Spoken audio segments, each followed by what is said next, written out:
This channel does not promote any violent, harmful, or illegal activities. All content provided by this channel is meant for an educational purpose only. যদি এমবিএচ kitchen king কিচেনে থাকি তো আমরা যা ইচ্ছে তৈরি করতে পারি। বেগুনের ভর্তা, আলু কপি, ভিন্ডি মশলা, আরো অনেক কিছু। MBH মমতা বন্দ্যোপাধ্যায়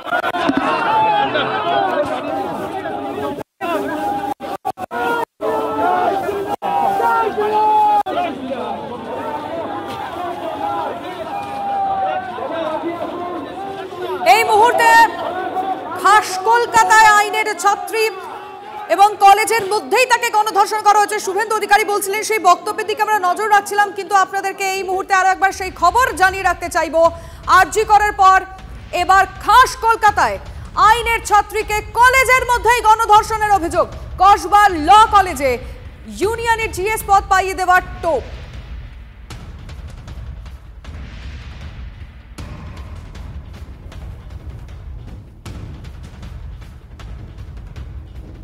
আমরা ছবি যাদের দেখাচ্ছি তারা ইতিমধ্যেই তাদেরকে পুলিশ গ্রেফতার করেছে। যে ছবিটা দেখছেন এই মুহূর্তে, গ্রেফতার করা হয়েছে তৃণমূল ছাত্র পরিষদ নেতা সহ 3 অভিযুক্ত।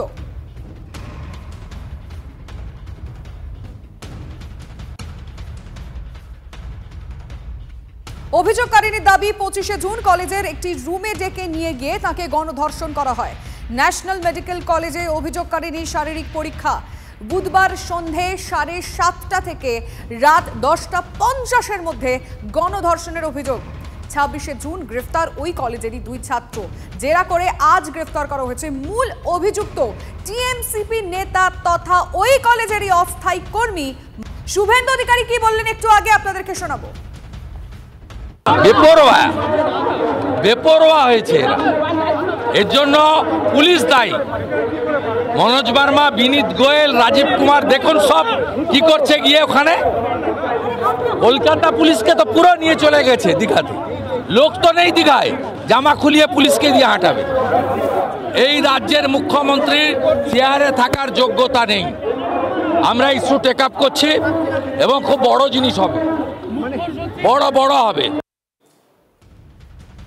কথা বলবো আমাদের রিপোর্টারের সঙ্গে। দীক্ষা ভূঁইয়া এই মুহূর্তে সরাসরি রয়েছেন। দীক্ষা, এখনো পর্যন্ত কি কি খবর, মানে পুলিশ কি বলছে? দেখো, পুলিশ যেটা বলছেন যে গত পরশু দিনে অর্থাৎ 25 তারিখ সন্ধ্যেবেলাতে 7:30 থেকে রাত্রি 10:50 মধ্যে ঘটনাটি এখানে ঘটেছে বলে অভিযোগকারিনী জানিয়েছেন। এবং অভিযোগকারী আমি আসছে দীক্ষা, তুমি একটু সঙ্গে থাকো। জয়প্রকাশ মজুমদার কি বলছেন শুনবো। তত কিছু সমাজের দুষ্কৃতকারী বা বিকৃত মনের লোকদের উৎসাহ কম পাবে, তারা এইটুকুনি আমার বলার আছে।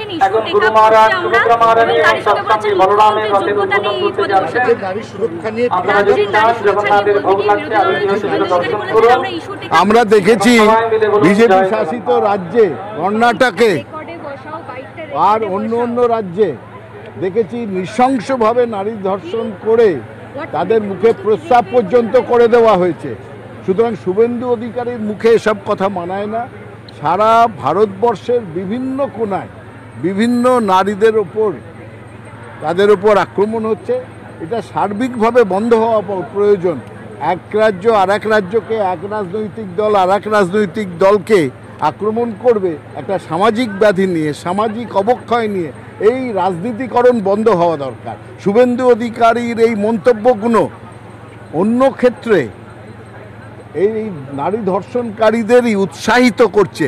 আমি বলবো আপনি আপনার বাক সংযম করুন এবং এটার একটা সামাজিক অবক্ষয়ের ঘটনায় সম্মিলিতভাবে কিভাবে বন্ধ করা যায়, সেখানে কনস্ট্রাকটিভ পার্টিসিপেশন যেটা বলে সেইটা করার দরকার। শুধু রাজনীতিকরণ করে। আমরা এই মুহূর্তে জয়প্রকাশ মজুমদারের বক্তব্য শুনছিলাম, কিন্তু আমি দীক্ষার কাছে ফিরে যেতে চাইবো। তার কারণ, যে 3 জনকে অ্যারেস্ট করা গেছে তাদেরকে কি জিজ্ঞাসাবাদ শুরু হয়েছে? কি মানে ইতিমধ্যেই তথ্য সামনে এসছে, কি বলছে তারা জিজ্ঞাসাবাদ, এই সব ডিটেল দীক্ষা আমরা জানতে পারছি। এবং মেয়েটিকে, যে ছাত্রী, যে অভিযোগকারী নিয়ে কমপ্লেন করেছেন যে পরশু দিনে তাকে গণধর্ষণ করা হয়েছিল, তাকে ডেকে পাঠানো হয়েছিল ইউনিটের জিএস করে দেবার নাম করে, এবং সেই ইউনিটের জিএস করে দেবার নাম করে কি উত্তর এসেছিল চলুন শোনাবো আপনাদেরকে। এখানে কোনো তৃণমূলের নেতা ছিল বা না ছিল এই বিষয়টা আমার এখনো অবধি জানা নেই। কারণ কোনো কিছু ঘটনার গুরুত্ব যদি আমি বিবেচনা করি, এটা একটা বিরাট বড় ক্রাইম যদি এই ঘটনাটা সত্যি হয়ে থাকে। আমি শুধু এইটুকুনি বলতে পারি, কোনো তৃণমূল নেতা থাক বা তৃণমূল নেতা না থাক, আর বর্তমানে আমি যতদূর জানি কলেজের স্টাফ, এবং ও তৃণমূল ছাত্র পরিষদের কোনো পদে নেই, এটা আমি জানি। এবং যদি এই ঘটনাটা সত্যি হয়ে থাকে, তবে আগামী দিনে যাতে 100% ওর বিরুদ্ধে আইনানুগ ব্যবস্থা হয় এবং উপযুক্ত শাস্তি হয়, দৃষ্টান্তমূলক শাস্তি হয়, যাতে আর কেউ এ দুঃসাহস ভাবতেও না পারে, তার জন্য তৃণমূল ছাত্র পরিষদ লড়বে। আবারও শহর কলকাতায় একটা গণধর্ষণ, তিলোত্তমা কাণ্ডের 1 বছরও পূর্ণ হয়নি, তার আগে আবারও 1 বছর হওয়ার আগে এরকম একটা ঘটনা ঘটে গেল। তিলোত্তমার বাবা মা কি বলছেন, কিভাবে দেখছেন তারা এই বিষয়টি, চলুন শোনা যাক।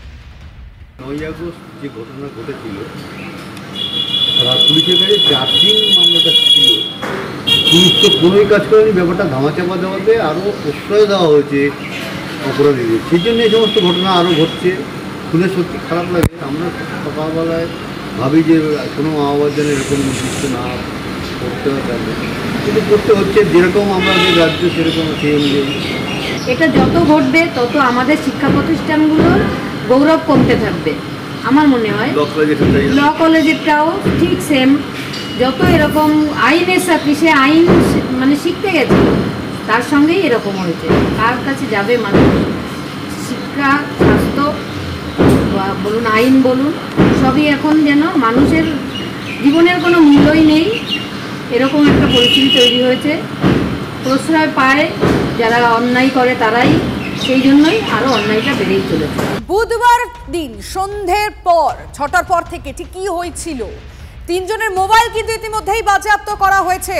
এবং সব থেকে বড় বিষয়, যিনি অভিযোগকারী সেই ছাত্রী, ল কলেজের ছাত্রী, তিনি কিন্তু ইতিমধ্যেই তার মেডিকেল টেস্ট করিয়েছে। সাউথ ক্যালকাটা ল কলেজে ইউনিয়নের জিএস পদ পাইয়ে দেওয়ার টপ দেওয়া হয়েছিল তাকে। গ্রেফতার করা হয়েছে তৃণমূল ছাত্র পরিষদ নেতা সহ 3 অভিযুক্তকে। কলেজের আর কি কেউ এই বিষয়টা জানতে, কেউ কি এর সঙ্গে আরো জড়িত রয়েছে নাকি শুধুই 3 জন? দীক্ষার কাছে আমি আরেকবার ফিরে যেতে চাইবো। দীক্ষা, MDH চানা মশলা, এখন ছোলা হোক বা বরবটি দানা, সাদা চানা হোক বা কালো, সব রান্নাই হবে অসাধারণ।